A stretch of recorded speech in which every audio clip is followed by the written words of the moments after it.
Hello students, good morning. यहाँ हमारे book में पेज नंबर 33 पर आपके दो क्वेश्चन दे रखे हैं जिसमें मांग की लोच का मापन कर पूछा गया है आपसे कि मांग की लोच को मापिए। दो विधियों के माध्यम से आपको इसमें मांग की लोच का मापन करना है। पढ़े, पहला क्वेश्चन क्या दे रखा है। यहाँ पर क्वेश्चन में दे रखा है जब किसी वस्तु की कीमत 11 रुपये प्रति इकाई है, मैंने शॉर्ट में उसको लिख लिया, प्रारंभिक कीमत 11 रुपये है, तो मांगी गई उपभोक्ता उसकी 8 इकाइयों को खरीदता है। क्वांटिटी कितनी खरीदी जा रही है उपभोक्ता के द्वारा? 8 इकाइयाँ खरीदी जा रही हैं। उपभोक्ता उसकी 8 इकाइयाँ खरीदता है। जब कीमत घटकर 8 रुपये प्रति इकाई हो जाती है, कीमत P1 जो है चेंज होकर कितनी हो गई? 8 रुपये हो गई है, तो मांगी जाने वाली इकाइयाँ कितनी हो गई?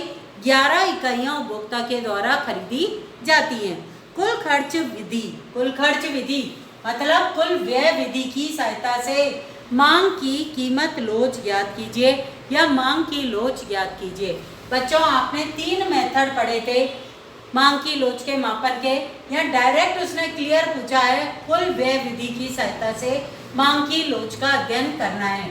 देखो, हम अध्ययन करते समय सबसे पहले एक तालिका का निर्माण करेंगे जिसमें हमारे द्वारा कीमत को लिखा जाएगा, यहाँ पर मांग को या मात्रा को लिखा जाएगा और यहाँ पर हमारे द्वारा कुल व्यय को लिखा जाएगा। कुल व्यय भी रुपए के अंदर है, ये मात्रा हमारी इकाई में दे रखी है और ये कीमत हमारी रुपए के अंदर दी हुई है। हमारे इन 3 कॉलम के अंतर्गत यहाँ पर हम प्रारंभिक स्थिति को लेंगे, प्रारंभिक, और ये हमारी परिवर्तित स्थिति रहेगी। ये हमारी परिवर्तित स्थिति रहेगी। प्रारंभिक कीमत कितनी दे रखी है आपके? 11। प्रारंभिक मात्रा कितनी दे रखी है? 8। 11 को 8 से गुणा करके हम कुल व्यय निकाल सकते हैं। 88 रुपये टोटल उसके द्वारा व्यय किए जा रहे हैं प्रारंभ में। परिवर्तित स्थिति के अंतर्गत उसकी कीमत कितनी हो गई? 8। मात्रा जो खरीदी जा रही है 11, कितना व्यय हो रहा है टोटल?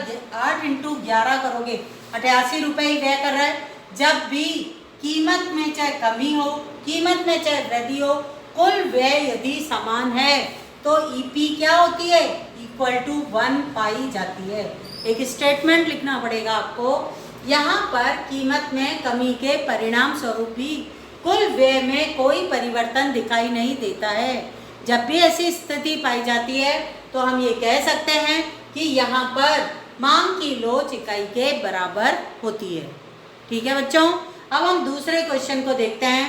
सेकंड क्वेश्चन हमारा दे रखा है, निम्न तालिका के आधार पर मांग की कीमत लोच की गणना कीजिए प्रतिशत विधि से। साफ इसने डायरेक्ट बोल दिया, प्रतिशत विधि या गणितीय विधि की सहायता से मांग की लोच का आपको मापन करना है। बच्चों, क्वेश्चन के अंतर्गत तालिका में कीमत दे रखी है प्रति इकाई 10 रुपये और चेंजेस आपकी 9 रुपये। कुल व्यय या खर्च दे रखा है 180 रुपये और 162 रुपये। यह हमारे द्वारा प्रतिशत विधि से या अनुपातिक प्रतिशत विधि से कुल व्यय को ज्ञात करना पड़ेगा। बच्चों, इस क्वेश्चन को हम अपनी इस तालिका में उतार लेते हैं।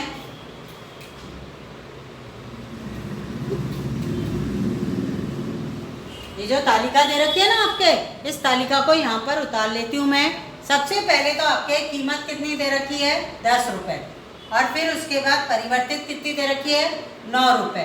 कुल व्यय कितना दे रखा है? 180 रुपये, और फिर उसके बाद आपके कितना दे रखा है? 9 रुपये पर 162 रुपये। क्या हमारे द्वारा मात्रा ज्ञात की जा सकती है? मात्रा के लिए हम क्या करेंगे? Formula use, total expenditure divided price.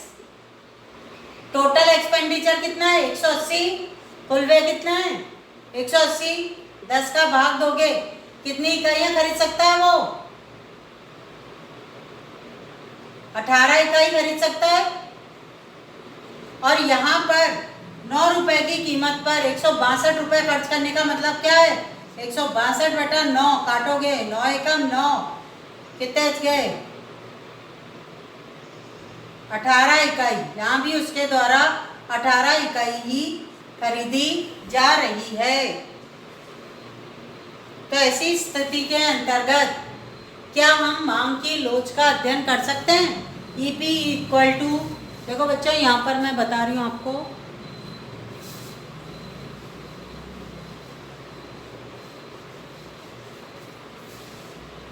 ये क्वेश्चन नंबर 2 है। यहाँ पर मेरे द्वारा आपको बताया जा रहा है कैसे मांग की लोच का अध्ययन करेंगे। सबसे पहले मेरे द्वारा फॉर्मूला लिखा गया EP equal to delta Q divided delta P into P divided Q। Delta Q क्या होता है?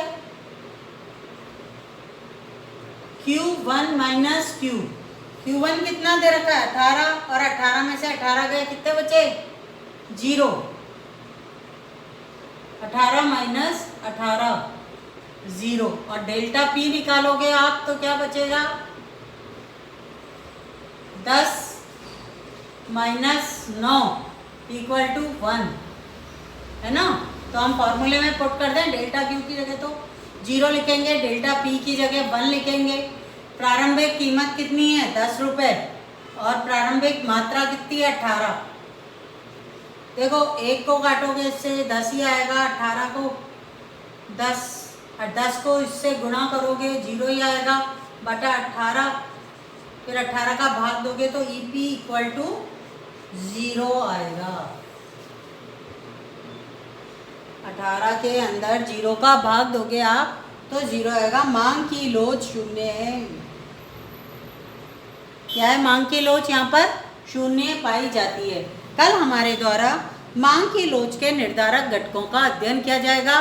फिर इस चैप्टर के क्वेश्चन आंसर हम देखेंगे। थैंक यू बच्चों।